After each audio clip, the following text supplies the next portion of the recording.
Hello, everyone, and welcome to English Pod. My name is Marco. My name is Catherine, and if you've been following along with us recently, you'll know that we have a series about interviewing in English. And so today we have the very last episode of that series. That's right. Today is the last part of our interview series, and we're basically just saying goodbye and doing some other things when you're leaving an interview. It's very important, the things that you say. That's right, because this is the last thing that you're going to do in the interview, so it's what your interviewer will remember. So let's take a listen to today's dialogue, and we'll be back in a moment. Well, Rebecca, is there anything else you need to know for now? I don't think so, Mr. Parsons. I think you have covered all the main points for me. Okay, well, listen. Here's my business card with my mobile number. If any other questions spring to mind, don't hesitate to contact me. Of course, you can also call Ms. Childs, too. Great. When can I expect to hear from you?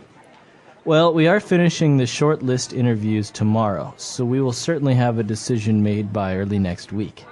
Ms. Childs will call you to discuss more on Monday or Tuesday. How does that sound? That sounds perfect. Thank you very much for taking the time to speak to me, Mr. Parsons. The pleasure is all mine, Rebecca. I hope to hear from you very soon. Absolutely. Thanks for coming, Rebecca. Goodbye. All right, great. So really good things from Rebecca. She said some very interesting things, key things there. So why don't we take a look at those on Language Takeaway. Language Takeaway. At the beginning of the end of the interview, Rebecca says, listen, I think you have covered all the main points for me. So this is after Mr. Parsons asks her if she has questions. And this word, covered, is very important. That's right. So if we talk about cover, to cover the main points or to cover a topic, it means to discuss it thoroughly or to have it finished. Right. So if I still have questions, we have not covered everything. Mm-hmm.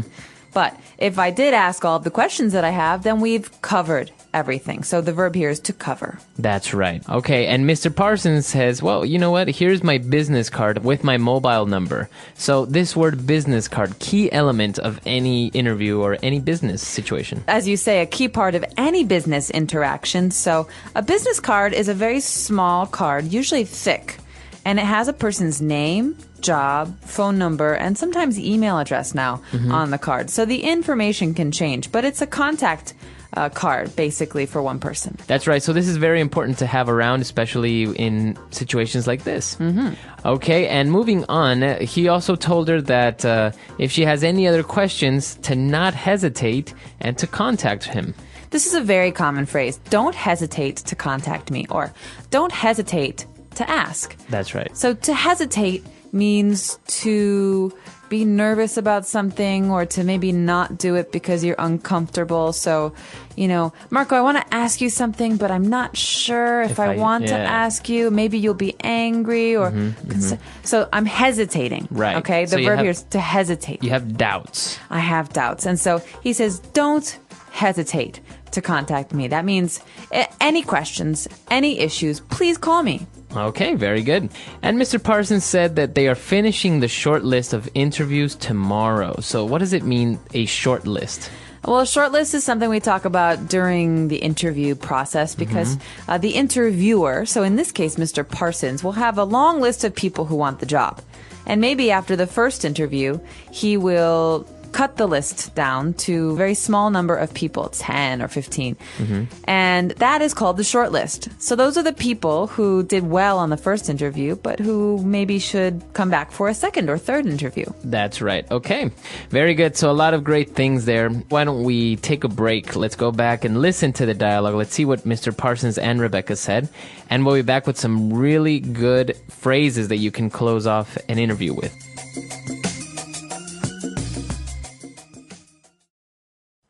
Well, Rebecca, is there anything else you need to know for now? I don't think so, Mr. Parsons. I think you have covered all the main points for me. Okay, well, listen. Here's my business card with my mobile number. If any other questions spring to mind, don't hesitate to contact me. Of course, you can also call Ms. Childs, too. Great. When can I expect to hear from you? Well, we are finishing the short list interviews tomorrow, so we will certainly have a decision made by early next week. Miss Childs will call you to discuss more on Monday or Tuesday. How does that sound? That sounds perfect. Thank you very much for taking the time to speak to me, Mr. Parsons. The pleasure's all mine, Rebecca. I hope to hear from you very soon. Absolutely. Thanks for coming, Rebecca. Goodbye.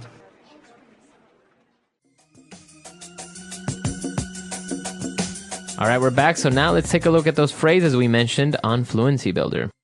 Fluency Builder. So let's go back to the beginning where Mr. Parsons is talking about questions that Rebecca might have. And so Mr. Parsons says, if any other questions spring to mind, don't hesitate to contact me. So this phrase, spring to mind, is very interesting. What does this mean? Well, basically, if something springs to your mind or springs to mind, it means that it comes very suddenly and quickly into your mind. It just pops into your head.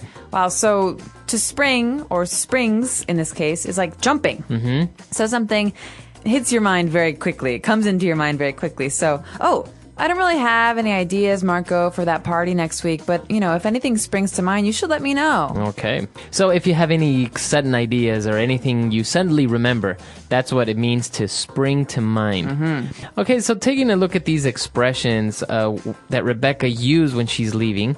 For example, you know that you finished the interview, and a typical question that you want to make is, when can I expect to hear from you? This is a great question at the end of an interview because it's basically a way of saying, listen, I'm interested in this job. Mm-hmm. When will you call me about it? Mm-hmm. And so the phrase, when can I expect to hear from you, means, when will you tell me your decision? That's right. But it's a lot more polite and formal and better than saying, when are you going to call me? Yeah, you would never say that in an... Well, you wouldn't want to say that in an interview because it makes you sound desperate, like you really need the job. Mm-hmm. In this case, when can I expect to hear from you? It's like, oh, well, I hope that you'll get in touch with me. That's right. Okay. And well, he explained that they're shortlisting everything and that they will be in touch with her very soon. And she said, wow, that sounds perfect. Thank you very much for taking the time to speak to me. Okay, so this phrase, thank you very much for taking the time to speak to me, is very long. Mm-hmm. But you know what thank you very much means. The key here is for taking the time to do something. Now, what does this mean? What's another way we can use this? It's basically saying thank you so much for giving me an opportunity to talk to you. I know you're very busy and I know you don't have a lot of time. So thank you very much for taking the time to speak to me. Right, so you could even use this with a teacher at school. You have a question, your teacher is busy, but your teacher makes some time to meet with you. You say, hey, listen, professor, or listen, teacher, thank you so much for taking the time to speak to me. Mm-hmm. You're just demonstrating that you appreciate the effort and the time. And you're being very polite. That's right. Okay. And now the last phrase. When Rebecca is leaving the room, they're shaking hands maybe, and Rebecca says, I hope to hear from you very soon. You can say, I hope to hear from you soon. But in this case, she's saying, listen, I really want this job.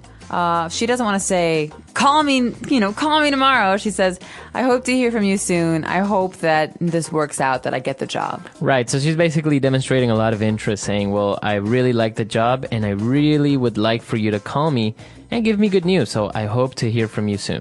Exactly. So let's listen to today's dialogue one more time, and we'll be back in a moment to talk a little bit more about how to end an interview.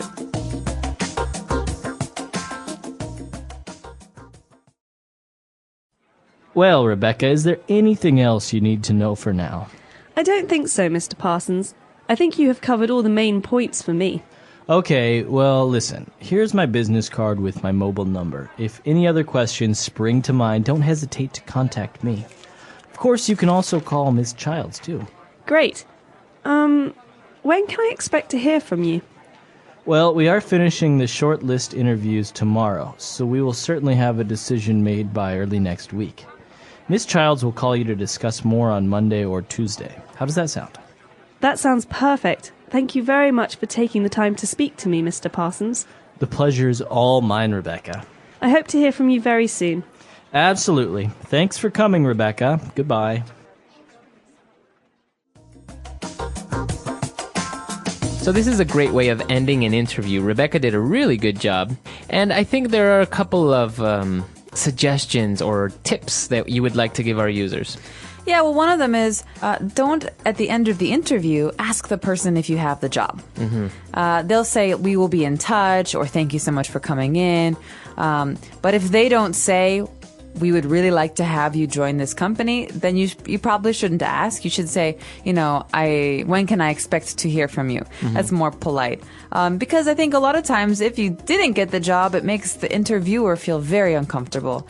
But also it's just a polite thing to do. So be careful with that. And I've also been told from people in business that if you do receive a job offer, don't accept right away. Say, I will think about it and I'll get back in touch with you. Oh, okay. Kind of like a strategy maybe to better negotiate the terms and conditions. Exactly. So you want to take that information, you want to go home, you want to think about it, talk about it with your wife or your husband and decide, is this something I want? And then you can contact the employer. Right. Yeah, I think that's a very good idea. And also, I think it's not a wise thing to call or contact the employer asking if you've got the job or asking if they have any news yet, because I think that can be a little bit annoying.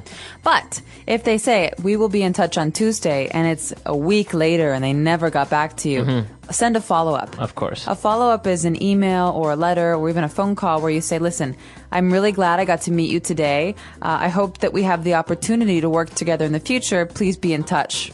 Sincerely, and then your name. Kind of like a reminder. It's a reminder, like, I want the job. Here's my information. Let's do this. Or at least if I didn't get the job, let me know that I didn't get it. Yeah, exactly. All right, so a lot of great advice here, great things coming. And we'll be back again with another series. We're going to have a presentation series, so be sure to keep an eye out for that. And if you have any other questions or comments, we're always at EnglishPod.com where you can find us. We'll see you there. Bye, guys. Bye.